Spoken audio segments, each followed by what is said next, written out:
Gas-powered grind or electric escape, you decide. Hey entrepreneurs, existing bike and power sports retailers, are you curious about how electronic personal transportation vehicles are transforming commutes, outdoor exploration, and last mile delivery? Wondering how you can jump into this booming industry? Join us today on Top Dog Tips is Trevor Hayter, a passionate power sports and outdoor adventure enthusiast. Trevor's going to share some of the opportunities, benefits, and challenges that are happening within the surging electronic personal transportation industry. Are you ready to ride the wave of change?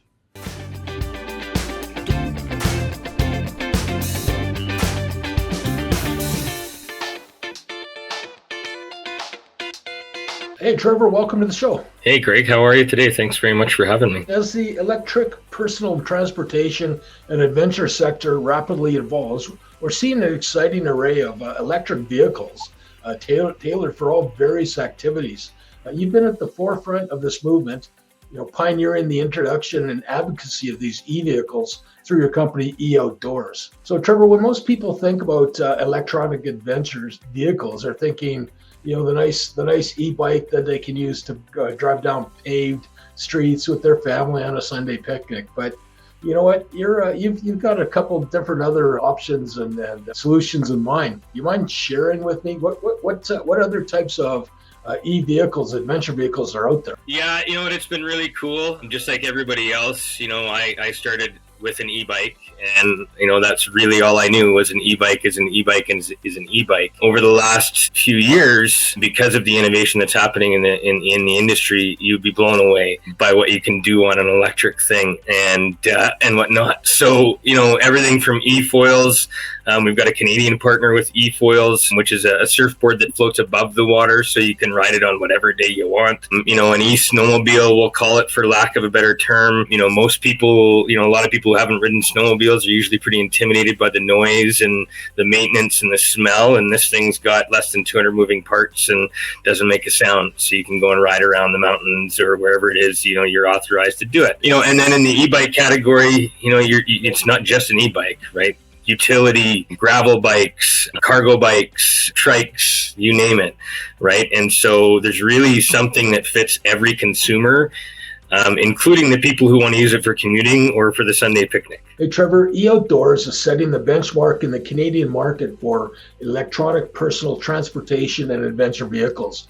Can you elaborate on some of the range of services, the new business opportunities that present themselves to established dealers, agents, and those people in the market right now? So what's new, what's available? The vehicles is one side of the industry, which is, getting people on bikes and those kind of things. What we've noticed in our time in the industry is that there's a lot of fragmentation and a lot of work to be done to develop trust with the consumer and relationships with the consumer. And so what we're bringing to the table to, whether you're a retail partner or a rental operator or a tour company or a corporation trying to replace, some vehicle fleet stuff with e-bikes around town or around the city, is you're going to need tools to manage all of that, support that, develop your relationship with your customer.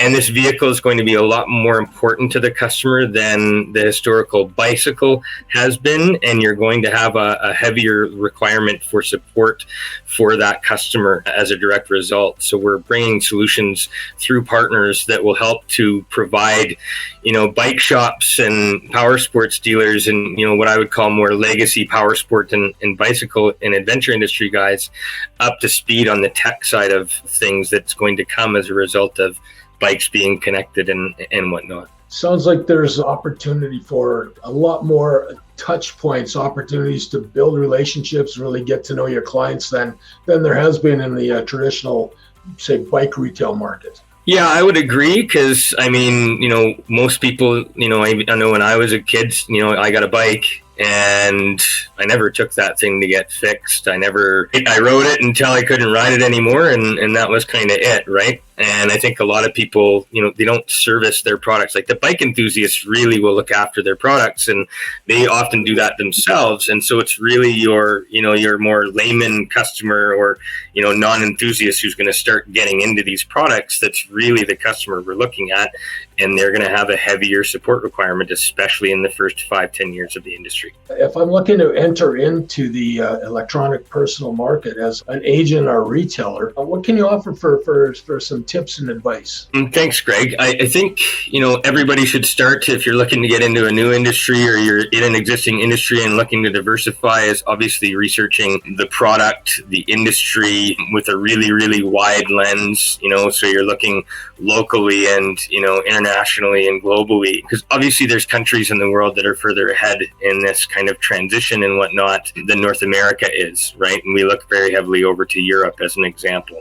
They've had a geographical population density issue to solve way before anybody in North America did.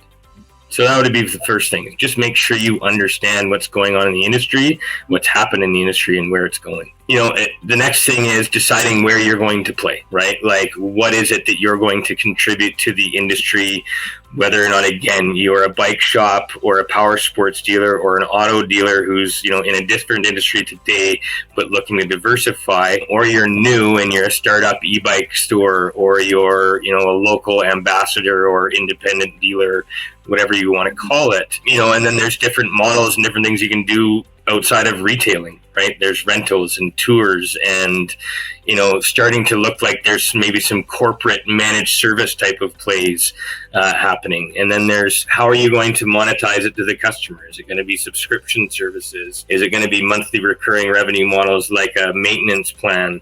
These kind of things, because what's coming is the connected vehicle. And in the e-bike or the bicycle industry and the power sports industry, they haven't been hit with that yet, and they haven't brought their kind of industries up from a technology perspective either.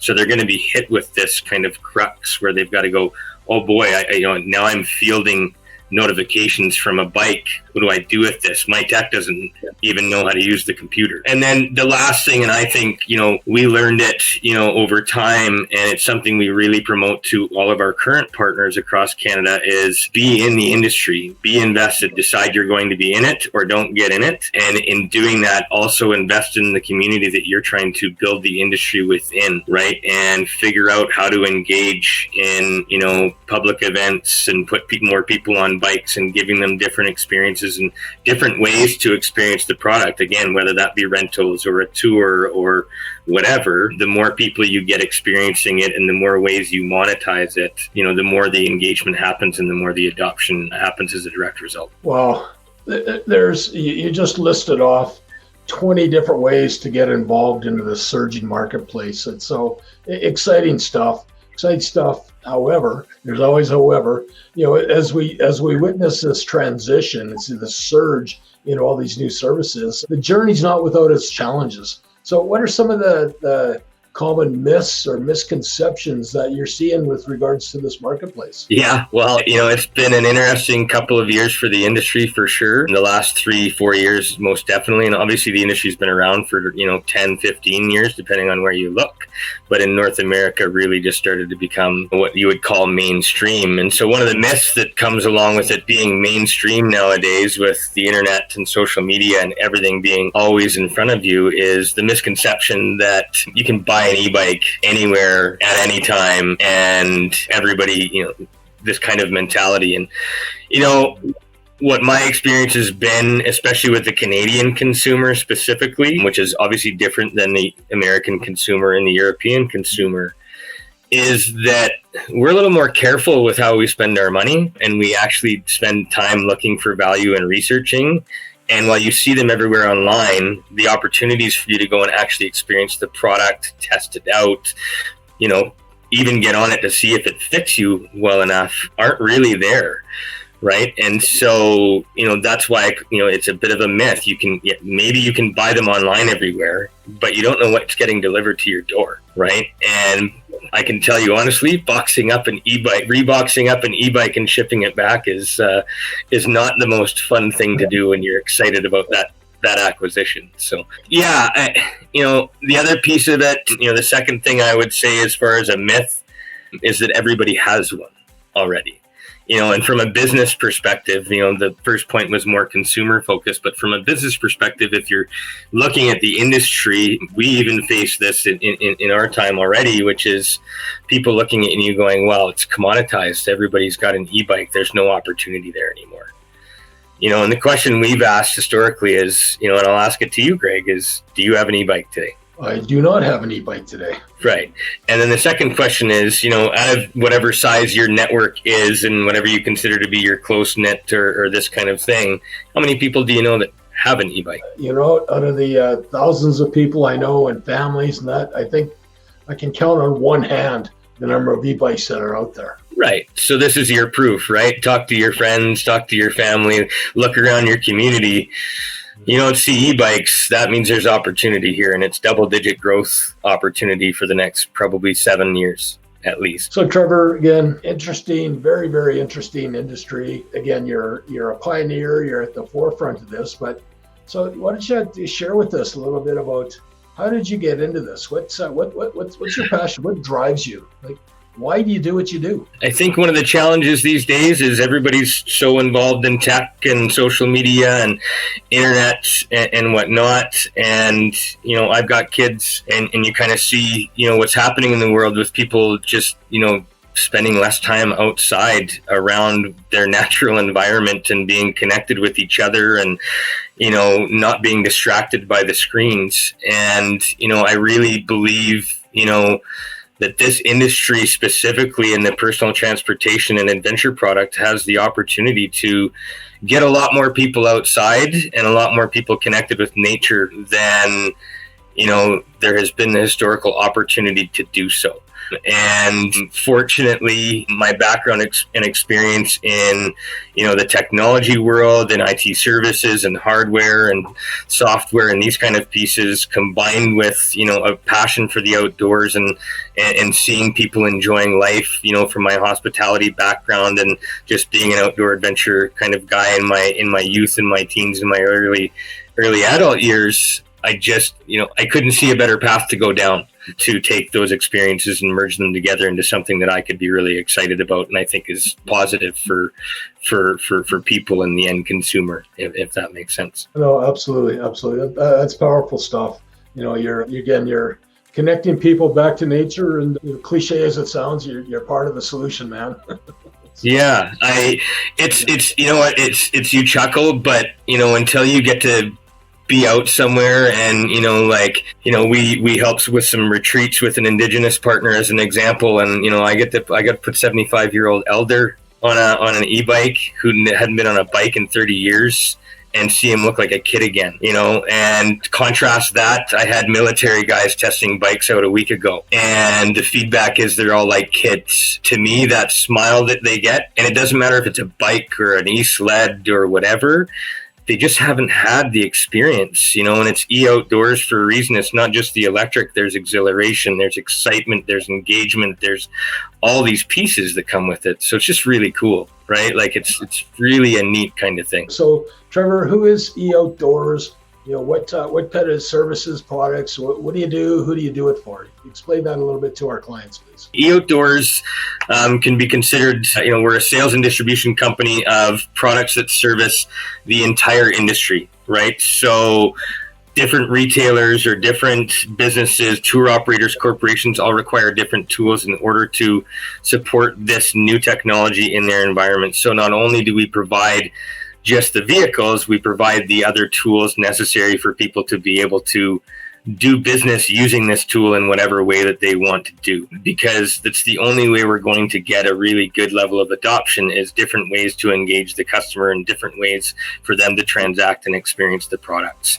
And we've done that as a result of obviously time in the industry and seeing where the gaps are from making it a really good, mature, trusted industry in the marketplace. So really trying to help in that journey. Sounds like you're taking a holistic approach, almost a complete ecosystem approach, I would call it. Yeah, for sure. It's been really interesting because everybody we deal with, and we deal with, companies from all over the world now, and, the ecosystem that is already there that people don't even know is there is really what we've been doing, is starting to pull it together and go, okay, well, what's needed to remove the barriers away from businesses and being able to promote and engage and provide customers with the experience of owning or experiencing an e-bike or any kind of electric vehicle, right? And these things are really important because even in the commuting perspective, there's a big cost savings to people. So Trevor, the electronic personal transportation adventure industry